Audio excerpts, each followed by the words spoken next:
Olá pessoal da Unifran, sou Eliane Silva, jornalista, formada na ECA, trabalhei 22 anos na Folha de São Paulo como jornalista. Metade desse período eu estive em São Paulo editando vários cadernos e a outra metade eu estive em Ribeirão Preto editando Folha Ribeirão.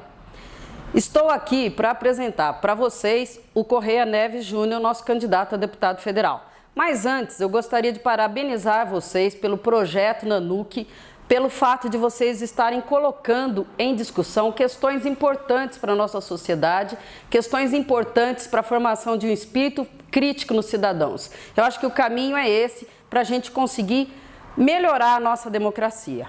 Vamos lá, pessoal. A história é assim que se constrói. E, por favor, eu queria dizer para vocês o seguinte, eu estou aqui em Franca porque eu recebi um convite do Correia Neves Júnior para participar dessa campanha. É a primeira vez, como ele, é a primeira vez que eu participo de uma campanha política. E não foi por falta de convite, não. Na verdade, eu vim porque eu acredito nele, eu acredito que ele realmente vai ser um candidato para me orgulhar e um candidato para orgulhar todos os eleitores que apostarem nele para deputado federal. Então, eu gostaria que vocês ouvissem as respostas deles, as questões que vocês, muito inteligentemente, nos encaminharam. Por favor, prestem atenção, discutam entre si, porque é assim que a gente forma a nossa opinião, e vejam quem é o melhor candidato para nos representar em Brasília. Eu já escolhi o meu, agora é com vocês. Correia Neves Júnior, perguntas enviadas pelos alunos de Publicidade e Propaganda da Unifran. Como você enxerga a política brasileira hoje? Olha, eu enxergo a política brasileira como uma grande colcha de retalhos e uma colcha que não é bonita. Nós não temos clareza de propósito, nós não temos clareza de propostas, nós não temos clareza de ideais, nós não temos uma legislação que realmente barre o acesso do corrupto ao sistema eleitoral. A gente vê aí inúmeros furos da ficha limpa. Então, acho que é uma política que precisa de uma grande depuração. No mais das vezes, a gente vê toda sorte de fisiologismo praticado, escândalo de corrupção pipocando em governos do Estado, no governo federal, no Congresso. Então, eu não vejo com bons olhos. E me incomoda ainda mais que as pessoas estejam, por conta disso, se afastando da política. Elas vêm com tanta reserva, com tanta reticência, com tanto incômodo, que elas acabam não querendo nem participar, o que no frigir dos ovos só ajuda os péssimos políticos a se manter perpetuando o poder. E na sua opinião, a rivalidade política no Brasil é prejudicial na campanha dos candidatos? Eu acho que essa é uma questão que precisa entender primeiro a que se refere o termo rivalidade.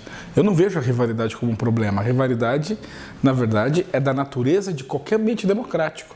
A rivalidade existe no futebol, existe, aliás, em qualquer esporte, existe na literatura, existe em qualquer ambiente em que você tenha pessoas diferentes expressando ideias ou opiniões, muitas vezes contraditórias ou dissonantes. É bom que exista rivalidade. O que é ruim no Brasil é o maniqueísmo. Aí não é a rivalidade. A rivalidade é ótima. A rivalidade, eu sempre digo, a divergência constrói muito mais do que o consenso. O problema é o maniqueísmo. O que aconteceu no Brasil de você ter a demonização do outro lado, como se só houvesse gente de bem em um partido político e todos os outros, na opinião daquele grupo, não presta. E é assim, por exemplo, o PT acha que ninguém do PSDB presta. O PSDB acha que todo mundo do PT é lixo. Muitas vezes um terceiro partido acha que ambos não valem nada. E assim a gente tem um maniqueísmo, uma redução simplista da vida que não se aplica à política nem a nenhum outro ambiente. Nada é tão simples, nem tudo está tão claro, nem tudo é tão escuro. Há nuances importantes que têm que ser respeitados. E a rivalidade faz parte desse processo. Agora, o maniqueísmo, o nós contra eles, os ricos contra os pobres, os letrados contra os iletrados, isso sim é extremamente prejudicial ao Brasil. A gente viu isso provocando desastres em toda a América Latina, onde triunfou a tal da, entre aspas, Revolução Bolivariana, onde o que você tem levado isso à última instância, né? De um lado, temos nós, os fracos que enfim chegamos ao poder, do outro você tem todos os outros que pensam diferente. E em nome disso, você rasga a Constituição, você desfaz liberdades individuais, você destrói possibilidades de construção, aí sim, de um consenso que sirva para a unidade de uma nação. Mas um consenso construído a partir de divergências e não imposto. É por isso que eu não gosto dos maniqueísmos, acho que eles são muito simplistas e eles não respondem à complexidade da vida. A rivalidade é boa, o maniqueísmo é péssimo. Dizem os alunos, dos anos 2000 para cá surgiu uma nova política. Que características marcam essa nova política? Ser idêntica à velha política. Não acho que surgiu nova política nenhum. Que me desculpem aqueles que formularam, que pensam dessa maneira. O que nós temos de diferente a partir do início desse século, né, é a chegada ao poder de Luiz Inácio Lula da Silva e do PT ao governo federal. Mas de essência da política brasileira, isso não trouxe novidade nenhuma, porque as práticas mantidas e adotadas são rigorosamente as mesmas perniciosas que marcaram o final do século passado no Brasil. O que você tem é uma negociação barata, chula e horrorosa com o Congresso Nacional, com deputados recebendo mesadas indecorosas em troca de apoio. A gente vê escândalo de corrupção, a gente vê enriquecimento ilícito, a gente vê escândalos de desvio de recursos públicos em todos os lugares. O que houve foi uma grande inclusão social de uma parcela miserável da população, que é um feito dos anos de Lula. Assim como a estabilização da moeda e o tratamento da economia com bases reais, com bases mais sérias, é um mérito dos anos de Fernando Henrique Cardoso. Então você tem avanços nos dois governos, mas não houve nem de longe a construção de uma nova política no Brasil. Continuamos reféns do fisiologismo e está aí essa, como eu falei na primeira pergunta, essa grande colcha de retalhos. Alguns partidos, para quem não importa o resultado da eleição, tem determinados partidos que não importa quem ganhe, ele sempre ganha, porque ele sempre vai compor para formar a maioria no Congresso Nacional, em nome disso, trocar, na melhor das hipóteses, cargos e posições nas estatais, na pior, mesadinhas, mensalões ou dinheiro desviado dos cofres públicos, que afinal de contas sai dos nossos bolsos. Correia, o Brasil é um país laico. Por que a religião do candidato pesa na urna? Porque ela pesa na vida das pessoas, né? Muitas vezes, numa análise sobre o cenário político, sobre as campanhas eleitorais, tem-se a ilusão de que alguém leva um livro de estudos para casa para definir como vai ser o seu voto. Isso não é assim no Brasil, como de resto não é assim em nenhum lugar do mundo. Os valores, as ideias, os princípios, a emoção são componentes fundamentais de uma disputa política. E também são componentes fundamentais de uma disputa política no Brasil. A religião é parte importante da vida das pessoas. Por essa razão, ela é parte importante de uma campanha eleitoral. As pessoas misturam sim. É óbvio que isso nada tem a ver com o Estado laico. E aí depende de cada candidato deixar claro o que são crenças pessoais, do que são suas crenças de governo, o que são suas propostas para um mandato eletivo. Isso cabe a cada candidato ter a coragem e a decência de expor o que pensa. Mas a religião interfere no cenário eleitoral porque ela é parte importante da vida. Se não fosse parte importante da vida das pessoas, certamente não seria parte importante do debate eleitoral. Na sua opinião, Correia, o brasileiro sabe diferenciar a vida particular de um candidato da vida política? Eu acho, de novo, isso não é só no Brasil, viu, gente? Você vê no mundo inteiro, depende do grau de conservadorismo de um país, uma maior ou menor propensão dos eleitores a formar juízo de valor com base na vida pessoal dos candidatos. Vou dar um exemplo aqui. O presidente francês, por exemplo, tinha amantes e isso não afetou a sua governabilidade. É visto como faz parte do jogo, ou isso é da vida dele, não interessa a ninguém. Já nos Estados Unidos isso é uma coisa inadmissível, eles são uma nação mais conservadora. Varia muito. No Brasil acho que a gente avançou, mas é uma questão mais importante. De novo, eu aqui lembrando a vocês que acho que os maniqueísmos, os extremos, o certo ou errado, a noite ou o dia, são conceitos que a gente precisa trabalhar melhor. Eu acho que não são só duas questões de público ou privado que interessam. Tem uma terceira. Eu acho que olha o seguinte, a questão pública é que é relevante. Tudo que tem direito, tudo que diz respeito à vida pública do candidato. Ótimo. Isso é de pleno interesse de todo mundo e nenhum candidato pode se queixar disso. O que é sua vida estritamente familiar deveria ficar à margem da campanha. Se o sujeito se casou cedo, se casou tarde, se tem quantos filhos tem, se é gay ou se não é, são questões que deveriam estar à margem da discussão política. Mas existe a outra, que é a questão particular, mas que tem impacto público. Vamos dar um exemplo aqui. Você tem o filho de um presidente da República que, do zero, cria um patrimônio de 10 milhões de reais. Isso é público ou é privado? Para mim, é uma questão particular de interesse público e deve ser explorado nas campanhas eleitorais, porque pode ser, como no mais das vezes é, que esse recurso que fez esse enriquecimento milionário a partir do nada tem origem em desvio de verbas públicas. É por isso que ele impacta. E é isso que precisa ser visto. Quando nós falamos de questões ou de pontos que têm a ver com o interesse público, não há dúvida. Óbvio, interessa a todo mundo, tem que ser discutido. Quando a gente fala em coisas particulares ou vida particular, que tipo de elementos nós estamos falando? Nós estamos falando aqui no universo estritamente familiar, que diz respeito a se o candidato gosta de carne ou de frango, se ele torce para o Flamengo ou para o Corinthians, se ele vive bem ou não com a mulher dele, ou nós estamos dizendo de alguma coisa que pode ter impacto na esfera pública. Se for, ainda que seja, num primeiro momento, relativo à sua esfera privada, deve sim ser explorado e deve participar da campanha. Mas eu acho que no Brasil, de modo geral, os eleitores fazem bem essa distinção. A gente viu aí que depois do episódio da Lurian, que foi aquela filha do Lula que ninguém sabia na época, uma filha que ele teve com uma namorada, enfim, fora do seu casamento ali, ninguém sabia que ela existia, foi explorada pelo Collor e muitos atribuem a revelação da Lurian nas eleições presidenciais de 1989, né, naquela eleição ali, a derrota do Lula nas urnas. Ninguém vai saber se foi isso que provocou a derrota ou se não, mas o fato é que depois desse episódio, a gente não viu mais esse tipo de assunto sendo explorado, a bem da verdade, por nenhum candidato, pelo menos dos cargos relevantes. Pode ser que nos rincões do Brasil isso ainda seja usado, mas nas grandes campanhas, tanto de presidente da República, quanto de governador de estado, quanto de senador, a gente não vê esse tipo de exploração, o que é um avanço. Vida privada é vida privada, no que se refere ao âmbito estritamente particular. Claro que se houver algum impacto da vida particular na esfera pública, ele não só deve ser explorado pelos jornalistas, como também deve ser motivo de análise do eleitor, porque ele tem que ter todos os elementos possíveis para votar conscientemente, para forjar o seu juízo de valores e escolher quem é que ele quer que o represente nos diversos cargos.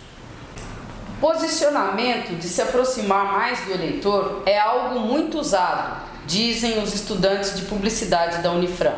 E eles perguntam, isso realmente faz a diferença, mesmo soando um pouco falso? Olha, é uma campanha, nós precisamos aqui de vários níveis de resposta. A primeira e essencial, gente, campanha eleitoral não é concurso público, nem é uma tese de mestrado, né? Você não tem rigor científico. É uma outra coisa, lida com as emoções, com os sonhos, com as expectativas, com as crenças, com os valores e com os princípios. Se a gente não entender isso, nós vamos analisar a campanha eleitoral sob um prisma diverso do que ela é, né? Se fosse um concurso público, tinha prova e aí nós votaríamos os mais aptos. A gente sabe que isso não é assim. E nem sempre o tecnicamente mais apto, o burocrata melhor, é aquele que será um governante melhor. Porque governar é, antes de tudo, inspirar as pessoas. Quem também não entender isso, nunca vai fazer uma análise correta da complexidade do processo eleitoral. Dificilmente o Lula passaria num teste acadêmico de ingresso na função de presidente da República. Não quer dizer que ele não tenha chegado lá com todos os méritos do mundo e que no governo não tenha inspirado milhões de pessoas a seguir os seus passos. Nós podemos hoje achar que houve desvios de corrupção, desvios éticos, desvios morais, mas ele teve legitimidade para chegar lá e lá governou com legitimidade e trouxe ganhos em pontos específicos, como a inclusão social. Né? Será que a gente teria que avaliar sempre tecnicamente? Então aí nós temos que mudar. Aí não faz eleição, faz concurso público. O que eu acho que seria um tremendo retrocesso. Nós votamos das pessoas por razões bastante mais complexas do que aquelas que são meramente técnicas. É por isso que aquele que é eleito tem a prerrogativa de nomear, seja via concurso público, via cargo comissionado, quadros técnicos para funções técnicas. Mas a função política lida, antes de tudo, com a inspiração das pessoas, com fazer as pessoas acreditarem no que é, naquilo que é mais importante para elas, no que é possível fazer, nas transformações necessárias. E é por isso que a eleição é tão apaixonante. Agora, nós somos latinos. E como latinos, os brasileiros são táteis, são emotivos, e eles gostam do contato com as pessoas. Se engana qualquer político brasileiro que achar que vai ganhar uma eleição sem se encontrar com o eleitor, pode desistir. Eu vou repetir, uma eleição não é o encadeado de propostas apresentadas aos candidatos, aos eleitores de maneira formal, de maneira automática, para que eles decidam com base numa análise científica qual é o melhor conjunto de propostas. Aliás, é muito bom também que não seja assim. No caso do brasileiro, ele adora, ele gosta do toque, ele gosta de encontrar, ele gosta de olhar no olho do candidato, ele gosta de ver o candidato em situações cotidianas como as dele. E não é só aqui não, viu? Nos Estados Unidos, o candidato também come cachorro-quente, vai em jogo de beisebol, discurso em escola. É assim em grande parte dos países do mundo. Na Europa, na Itália a mesma coisa, na Inglaterra eles têm um contato muito próximo com os eleitores. É assim, isso é a essência da política. E a política brasileira também. Acho só... E aí eu falo pela minha experiência, eu nunca, pelo menos no meu caso, eu procuro não fingir ser aquilo que eu não sou. Então, se eu vou a um templo religioso que eu não frequento no meu dia a dia, eu não finjo ser aquilo que eu não sou. Por exemplo, quando eu visito as igrejas evangélicas, eu deixo claro, e eles sabem que eu não sou evangélico, mas que eu estou ali, num ambiente onde as pessoas estão reunidas, com a oportunidade de apresentar minhas propostas, minhas ideias, de maneira rápida, breve, e me coloco à disposição para as perguntas que eles tiverem. Vale para o templo religioso? Vale para a creche, onde eu sou acolhido, vale para a fábrica de calçado, onde eu entro, vale para a escola, onde eu posso falar com os alunos da escola particular, porque na pública isso não é permitido, vale para qualquer ambiente onde eu possa entrar e conversar com as pessoas, vale para os comerciantes, vale para a caminhada, vale para os encontros dos bairros. Gente, política é isso, a gente precisa de voto. E para ter voto, você precisa se comunicar com as pessoas, dizer quem é você, por que você é candidato, o que você pretende fazer, por que você é diferente dos demais, no que você é igual a quem está aí. Então você precisa estar disposto a esse contato. E esse contato é muito próximo. E no caso do Brasil, ele é inclusive tátil. E eu não tenho nenhum problema com isso, acho que faz parte, acho que é uma parte muito gostosa e muito boa da campanha. O que não dá é para a gente fazer isso com fingimento. O sujeito ir de terno e gravata num arraiá. Aí fica uma coisa, né? Fica o famoso peixe fora d'água. A gente tem que ter noção dos lugares onde a gente está indo, se são lugares compatíveis com a nossa biografia, com a nossa história, com o que a gente espera construir e com a mensagem que a gente pretende transmitir. Acho que respeitado isso, toda exposição é bem-vinda e todo contato com as pessoas ajuda a desmistificar a política e aproximar o eleito, o candidato, do eleitor. Candidato, na sua opinião, a política hoje conta com uma participação maior do eleitor? Qual é o fator determinante para isso? Não, eu acho que não conta com a participação maior do eleitor, pelo contrário, eu acho que o eleitor está descrente, está desanimado, está irritado e está confuso. Eu tenho lidado com isso no meu dia a dia de campanha e a gente vê as pessoas, no mais das vezes, absolutamente é difícil até achar um único termo para definir, mas elas estão realmente descrentes, elas estão irritadas com o cenário político atual, né? Acho que isso se deve, em grande parte, a uma sucessão de políticos e eleições aí que se repetiram em todos os níveis, onde as promessas não foram cumpridas, onde a entrega não correspondeu à promessa da campanha. Isso fez com que as pessoas se afastassem da política, vissem tudo com muito ceticismo e com muita descrença, o que é um grande desafio. Basta ver os números. No caso de Franca, para citar um exemplo para vocês, se você somar aí abstenção, branco e nulo, você tem um índice por volta de 20% dos votos. É muita coisa. São mais de 50 mil votos, dos 230 mil votos, que não vão para a urna. Isso é, não vão para um candidato válido, para usar uma expressão melhor, não, já urna eletrônica. Não vão, são votos onde as pessoas não vão votar, votam em branco ou votam nulo. Então, isso é um sinal claro. 2 em cada 10, 1 em cada 5 não votam. Então, é um grande, não votam num nome, né? É um grande número de pessoas descrentes com a política. Acho que isso se dá no Brasil, especialmente. Isso é péssimo para o processo eleitoral. Acho que o grande desafio de qualquer candidato hoje é romper essa barreira, fazer com que as pessoas acreditem na política como um instrumento válido de transformação num ambiente democrático, não há outro. A gente tem que lutar por isso e o primeiro grande desafio de qualquer candidato é vencer a resistência, é vencer a descrença de parte significativa do eleitor. Correia, para encerrar, os alunos de publicidade da Unifran perguntam: o que os marqueteiros de campanha tiveram que mudar com o uso assíduo da internet? Eu acho que eles não mudaram nada, eles incorporaram outra ferramenta de trabalho, na verdade.